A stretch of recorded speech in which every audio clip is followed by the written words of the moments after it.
네, 이런 걸 날벼락이라고 하겠죠. 바이든 정부 시절 보조금을 주면서 투자를 늘려달라고 해 미국의 대규모 투자를 진행 중인 반도체 기업들이 주식을 뺏기게 생겼습니다. 트럼프 행정부는 보조금을 받으려면 상응하는 지분을 내놓으라고 입장을 바꿨습니다. 비현실적으로 들리는 트럼프 행정부의 요구, 과연 어떤 속셈인지 두 분과 얘기 나눠보겠습니다.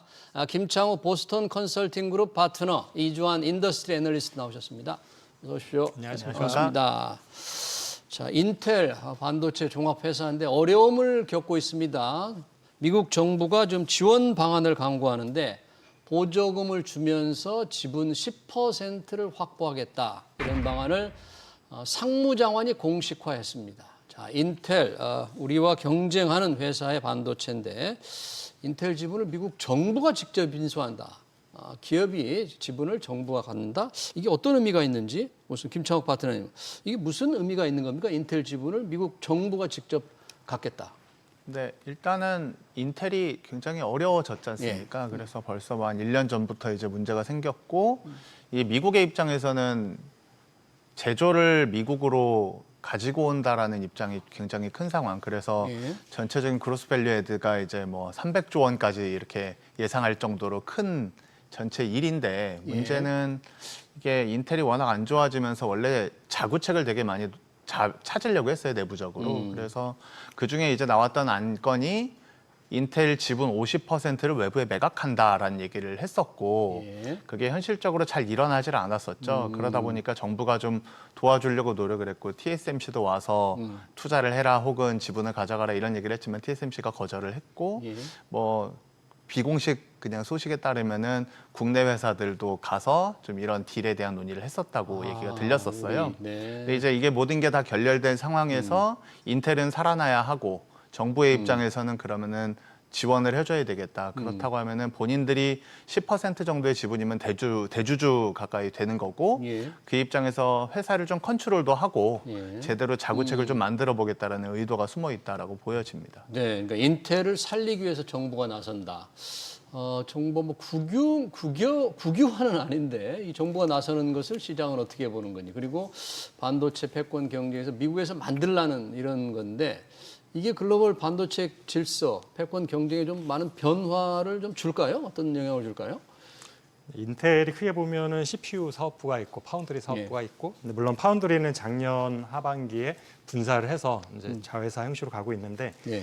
사실은 양쪽 다 좋지는 않습니다. CPU 사업도 AMD에 많이 뒤쫓기는 상황이고, 예. 파운더리는 뭐 몇 조 원대 적자를 계속 내는 상황에서 지금 그래서 사실은 삼성전자 파운드리랑 인텔이 약간 동병상련의 느낌을 가지고 우리 시청자분들도 많이 보고 있었을 텐데, 근데 만약에 인텔이 이렇게 해서 살아난다면, 그러니까 정부의 지원을 받아서 살아난다면 삼성전자 입장에서는 TSMC를 넘기는 현실적으로 당분간 쉽지 않은 미션일 거고요. 예. 결국에는 2위 자리를 이제 수성할 수 있을 거냐인데 인텔에서 공격적으로 파운드리를 하겠다고 하면서 이제 그 부분에 리스크가 있었던 건데, 근데 작년까지 보면 실제 너무 안 좋아가지고 자멸할 것 같다라는 느낌이 있었죠. 예. 그래서 뭐 심지어는 아까 말씀하셨지만 TSMC나 뭐 브로드컴 같은 경우한테 인수하라는 얘기까지 있었고, 그래서 합작 형태로 좀 도와줘라라는 얘기도 있었지만 다 결렬이 됐었고, 그래서 지금 보면은 인텔이 만약에 파운더리를 포기하지 않고 계속 갈 수 있는 여건이 된다면 정부의 지원으로 인해서 정부 지원으로. 삼성전자 입장에서는 사실은 이제 파운더리를 살리고자 최근에 좋은 딜들이 많이 있지 않았습니까? 테슬라 뭐 테슬라와 애플 등 좋은 소식들이 애플, 있어서 예. 약간 파운더리 쪽에 기대가 좀 생기는 상황에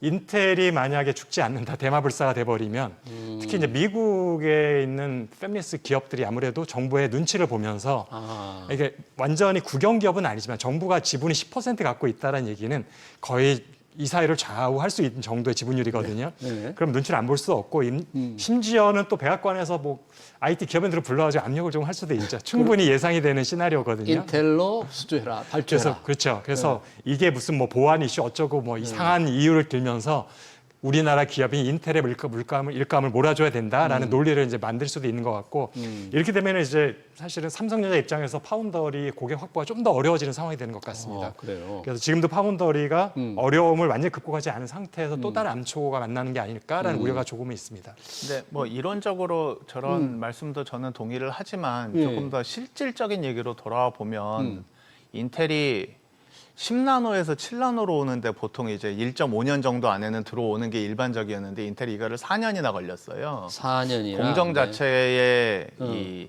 완성도를 만들지 못해서 오래 걸렸고 그리고 지금 인텔이 이제 인텔 3공정이라고 내부적으로 부르는데 3나노에 육박하는 공정이다라고 하지만 실제로는 5나노 공정이에요. 그래서 이게 인텔은 이제 인텔 7 그러면 10나노고 실제로는 인텔 그래요? 5는 7나노거든요. 예. 근데 이제 문제는 뭐냐면은 고객사들 입장에서 여태까지는 인텔이 이렇게 할 수 있었던 거는 인텔이 설계 능력이 되게 좋아요.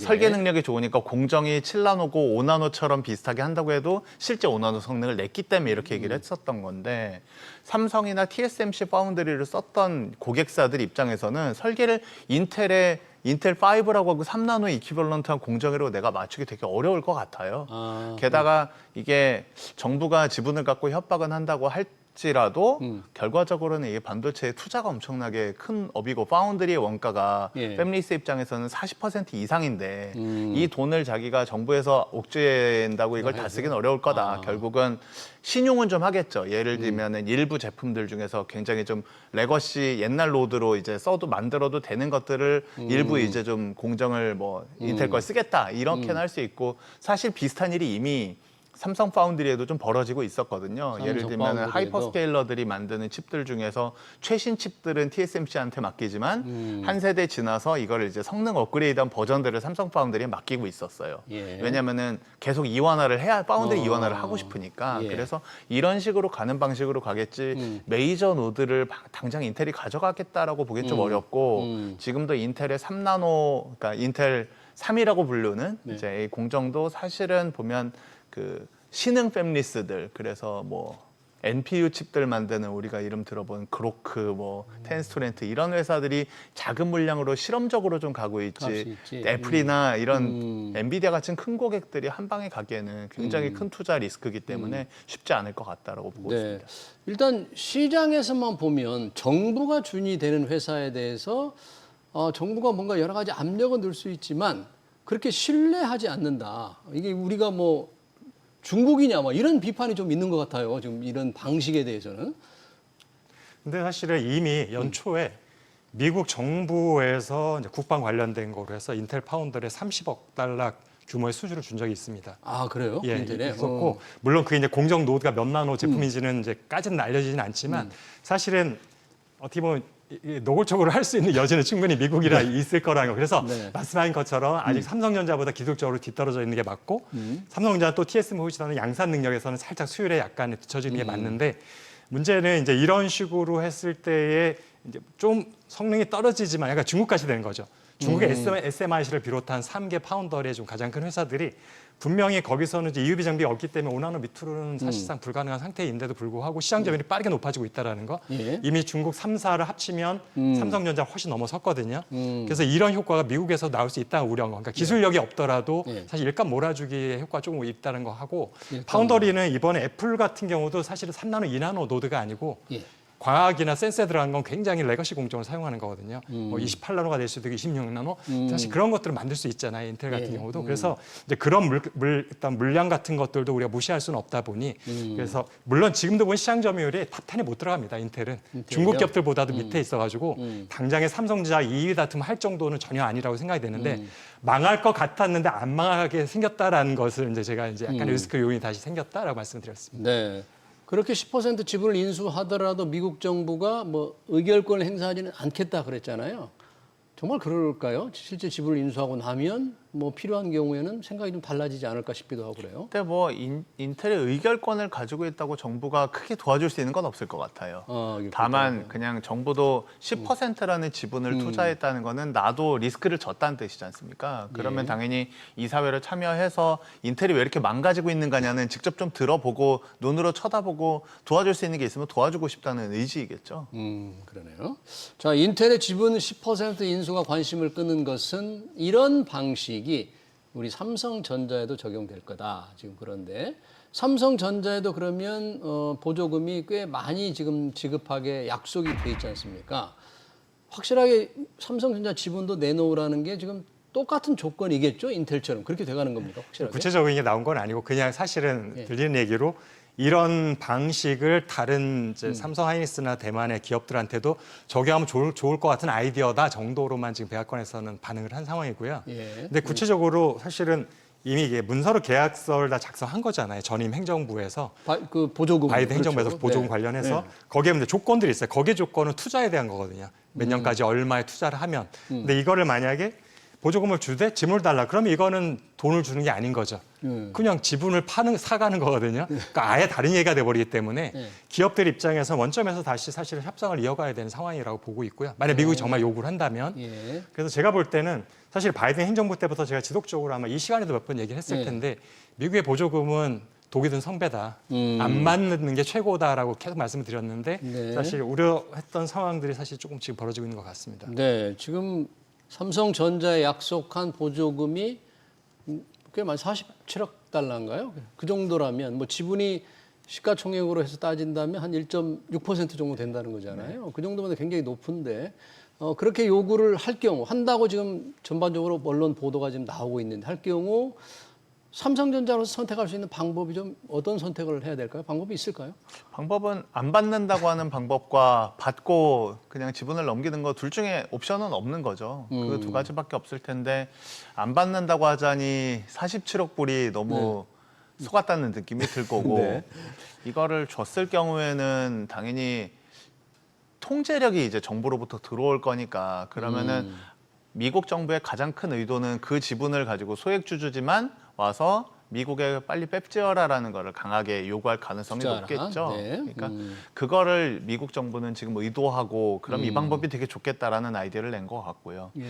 제가 보기에는 그러니까 삼성의 입장에서는 그래도 좀 옵션은 있을 것 같거든요. 예를 들면 파운드리에 대한 그냥 원래 계획을 조금 더 뭐 보완해서 협상을 해볼 수는 있을 것 같고 협상이라는 거는 뭐 지분을 안 줘도 되게 뭐 여러 가지 옵션이 있을 것 같아서 그거를 우리가 어떻게 논의하기는 어렵겠지만 삼성의 입장에서는 어찌 됐든 파운드리에 대한 미국에 대한 그 캐파를 조금 더 올린다든가 뭐 여러 가지를 좀 논의해 볼 수 있는데 메모리는 사실은 팹이 외국으로 안 나가고 싶은 상황이잖아요. 특히나 이제 미국으로 갔을 경우에 이 기술이 나갈 거에 대한 우려, 특히나 마이크론이 경쟁사로 있기 때문에 그래서 만약에 이제 메모리 팹을 가지고 와라라는 걸 가지고 그 지분을 가지고 미국이 강하게 요구한다면? 강요를 한다면 삼성의 입장에서는 이 지분을 그냥 47억 불을 포기하는 게 낫겠다는 생각을 할 가능성이 높겠다 생각이 듭니다.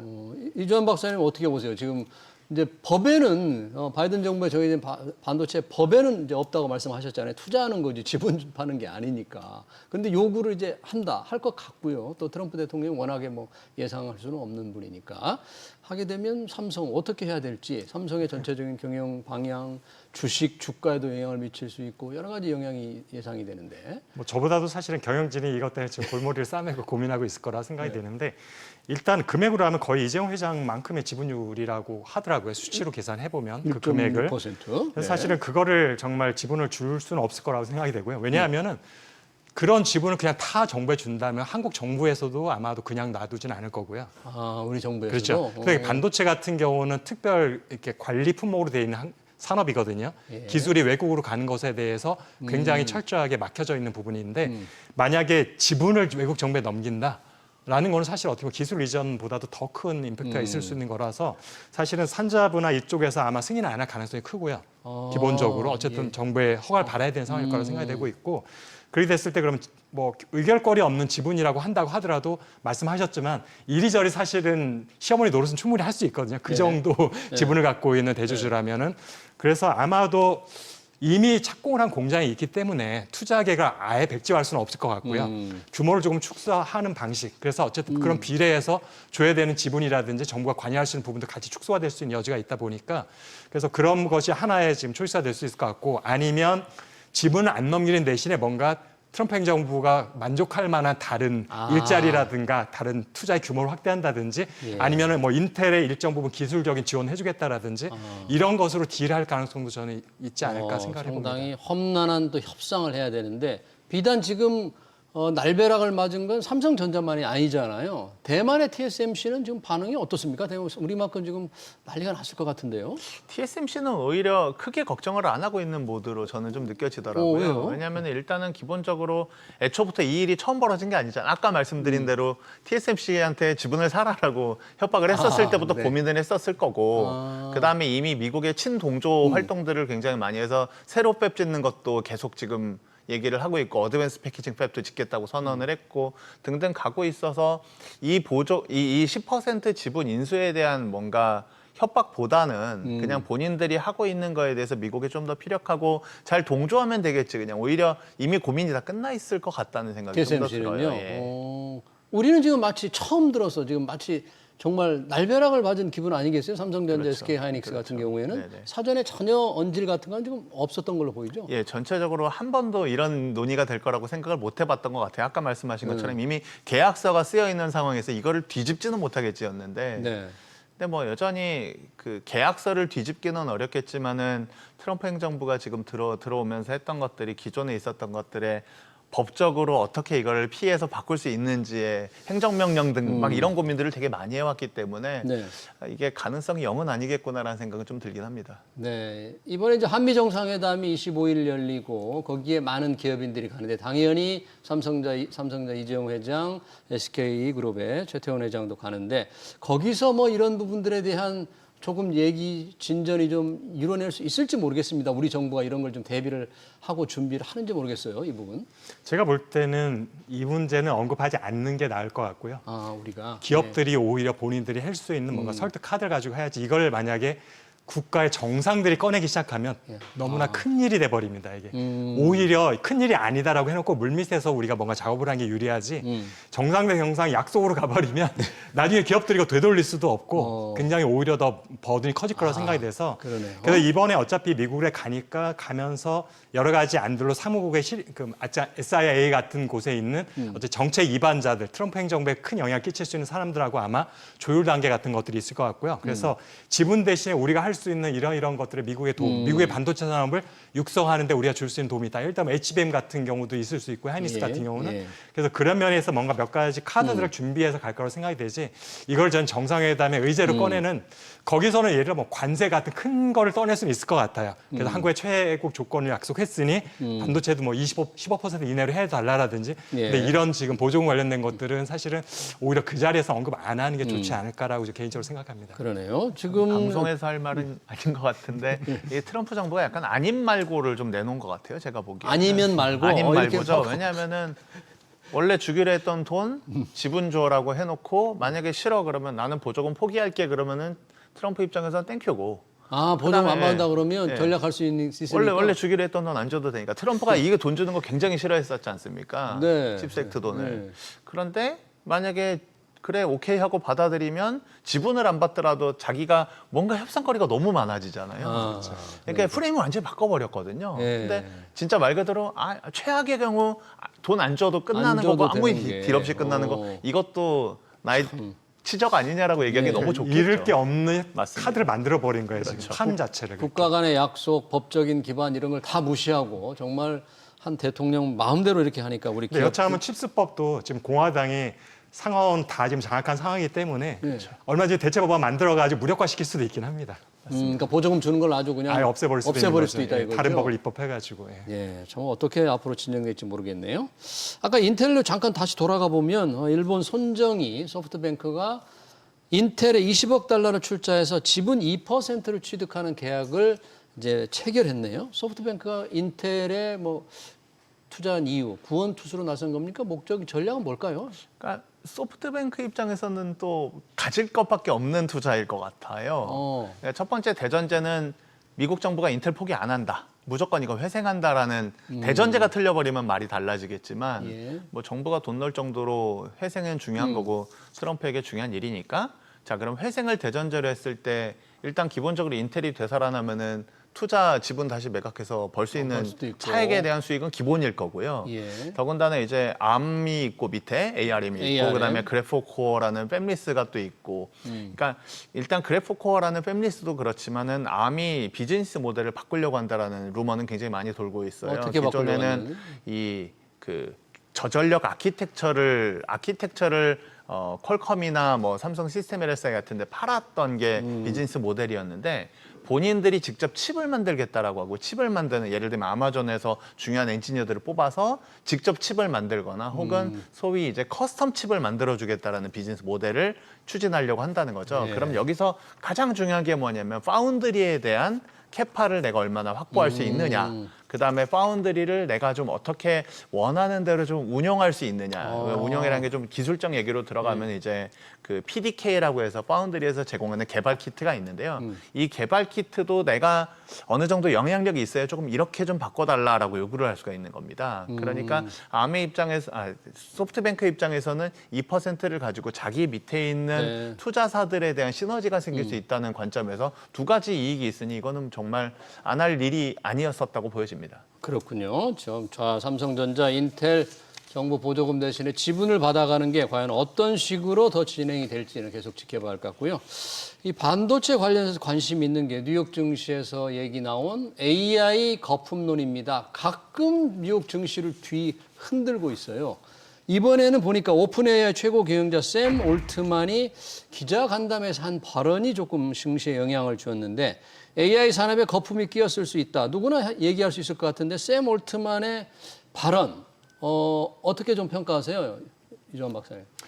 사실은 뭐 어떻게 보면 AI 산업에 어떻게 초석을 놓은 분이 이제 거품론을 얘기를 했기 때문에 어떻게 보면 뜬금없다는 생각이 들 수도 있긴 한데 그러다 보니까 이게 굉장히 고도의 계산된 발언일 수도 있겠다라는 생각도 좀 하게 됩니다. 계산된 발언이다. 네. 그러니까 정말로 거품이 있다라는 얘기도 틀린 말은 아닌 것이 지금 사실은 내년도에 반도체 각 섹터별 시장 성장률 전망치가 나왔는데 올해와 작년까지는 사실은 GPU가 포함되는 게 로직 IC라는 분야거든요. 네. 로직 IC 연간 매출 성장률이 30% 가까이 반도체 시장 전체를 이끌어 갔었는데 내년에는 그게 9%로 뚝 떨어집니다. 9%요? 9%. 3분의 1 토막이 나는 거예요. 성장률 자체가. 아주 둔화되네요. 그래서 시장 계속 커가지만 이제 옛날에 같은 빠른 성장세는 더 이상 갈 수 없다라는 얘기니까 이게 주식을 투자하는 분들 입장에서는 사실은 굉장히 충격으로 다가올 수도 있는 성장하지만 과거와 같은 성장세 이제 기대할 수 없다라는 느낌이 되기 때문에 그래서 버블일 얘기가 사실은 아주 틀린 얘기는 아니다는 생각 들면서도 그 얘기를 예를 들어 투자은행이라든지 아니면 증권사에서 나온 게 아니라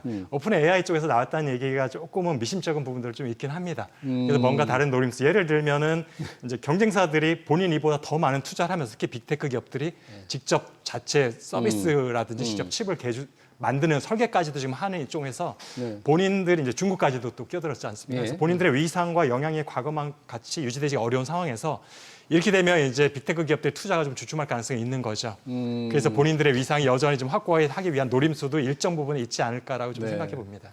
뭐 기자간담회에서 그런 얘기를 했더라고요. 본인이 이렇게 버블 얘기를 하게 되면 버블만 얘기한 게 아니고 여러 가지 얘기를 하는데 버블 부분만 언론이 제목을 뽑을 것이다.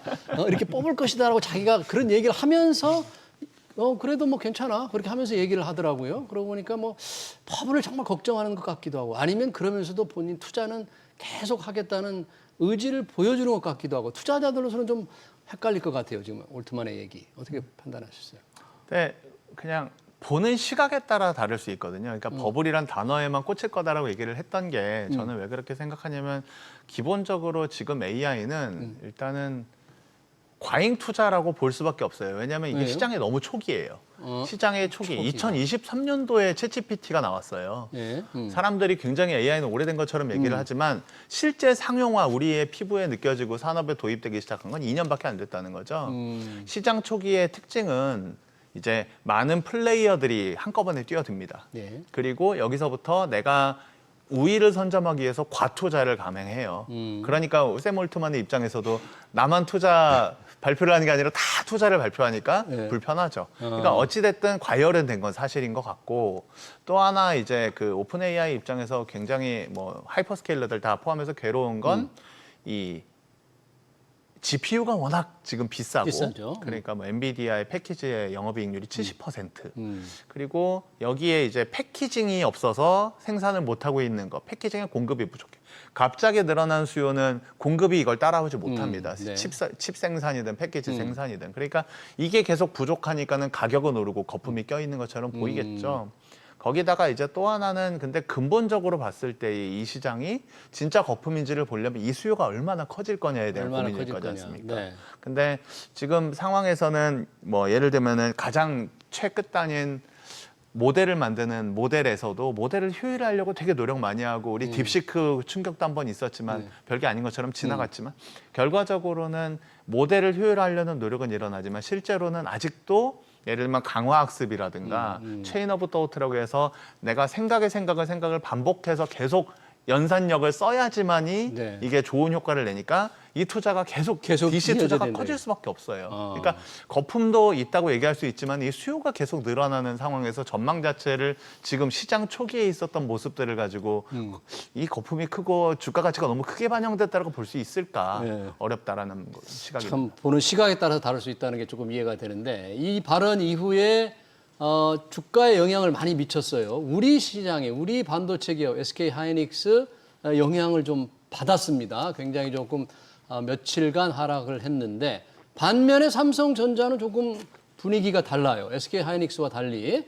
그러니까 또 증권사들이 뭐 이상한 리포트를 냈더라고요. 곧 뭐 삼성전자가 뭐 하반기에 9만 원 올라갈 수 있다. 뭐 이런 리포트도 내고 그랬는데 증권사 리포트라는 게 조금 뭐 긍정적으로 보는 경향이 있습니다만 이주환 박사님 보시기에 이런 AI 거품론과 우리 반도체 주가에 미치는 영향 그리고 SK 하이닉스, 삼성전자의 향후 어떻게 주가 전망이랄까 어떻게 보세요? SK 하이닉스가 사실은 올해 역사상 가장 좋은 실적을 1분기, 2분기 계속 발표를 하고 있고 예. 이게 사실은 누구나 다 알겠지만 HBM의 효과거든요. 그렇죠. HBM을 제외한 다른 제품들의 영업이익률은 굉장히 낮을 거예요. 지금 네. 가격이 워낙 작년 이맘때보다 낮은 상태에서 있기 때문에 그런데 만약에 지금 AI 시장 거품이다라고 하는 순간 가장 타격을 받을 수밖에 없는 구조인 거죠. 그래서 최근에 조정을 많이 받았고 오늘 보니까 25만 원 밑에서 지금 왔다 갔다 하고 있는 상황인데 삼성전자는 상대적으로 AI 붐의 효과를 주가에서는 거의 받지 못했죠. 계속 소외돼 있었기 때문에 그래서 상대적으로 타격이 좀 없는 것 같이 느껴지고 오히려 이제 파운드리 쪽에서 뭔가 지금 최근에 굵직굵직한 계약들이 발표되면서 이제 실적에 좀 여지까지는 돈 먹는 하마였잖아요, 파운드리가. 그래서 D램에서 벌어놓은 거 다 여기서 까먹는 구조였는데 이제 뭔가 이익에 기여할 수 있는 기반이 되지는 않을까라는 기대감이 있었는데 예. 그렇다 하더라도 이제 냉정하게 보면은 9만 원을 이제 말씀하셨는데 네, 리포트 하반기에. 현재 주가 수준에서 SK 하이닉스의 PER이 예. 퍼가 5 정도예요. SK 하이닉스가. 네. 근데 삼성전자는 14예요. 삼성전자 단순히 SK. PR만 놓고 보면 고평가는 하이닉스가 아니라 삼성전자에 돼 있는 거죠. 왜냐하면 워낙 실적이 안 좋기 때문에. 그러니까 올해 연말까지 네. 실적을 예상치를 해도 그건 지금 고평가다라고 하기 때문에 네. 단시간에 언젠가는 올라가겠죠. 9만 원까지 가는데 단시간에 8만 원 금방 돌파하고 9만 원까지 가기는 아마 그때쯤 되면 또 팔자 물량이 굉장히 많이 나올 수 있을 것 같다. 그 중간중간에서. 그래서 이런 생각 좀 해봅니다. 주가 수익 비율 PER 기준으로 보니까 하이닉스가 굉장히 주가가 그렇게 진짜 높지 저평가는 하이닉스입니다. 않게 좀 보입니다. 혹시 이렇게 어떻게 해석을 할 수 있을까요? 이거? 뭐 말씀처럼 그냥 실제 성과 때문에 좀 발생한 일인 것 같고요. 하이닉스는 그리고 앞으로도 이 기대감들이 훨씬 더 크기 때문에 하이닉스는 그래서 뭐 저평가됐다는 표현이 맞는지는 모르겠지만 지금 말씀하신 사실이 뭐 맞는 것 같습니다. 그래요. 반도체 관세 트럼프가 뭐 300% 최대 300% 한다는데 그 영향을 또 반도체 회사들 만약에 최대로 부른다면 많은 영향을 받을 수도 있겠죠. 네, 받을 수 있을 텐데 트럼프가 실제로 실행하기는 어려울 거라고 보여져요. 300%. 왜냐하면은 미국 자체가 가지고 오는 반도체 수입량이 워낙 크고 그랬을 때 자신들이 갖고 있는 디바이스의 이 주도권들에 결국 원가에 큰 영향을 미치기 때문에 물론 내수에 어느 정도 물가 인상은 뭐 감내하겠다라고 하지만 그래서 자국이 받는 피해도 크기 때문에 계속 협상안으로 유예시키고 가는 정책 과거와 비슷하게 가지 않을까라고 보고 있습니다. 네, 알겠습니다. 트럼프 행정부가 구상하는 반도체 보조금 대신에 확보하겠다는 지분 관련 토론 여기서 마쳐야 되겠습니다. 지금 김창욱 보스턴 컨설팅 그룹 파트너 이주환 인더스트리 애널리스트였습니다. 고맙습니다. 감사합니다.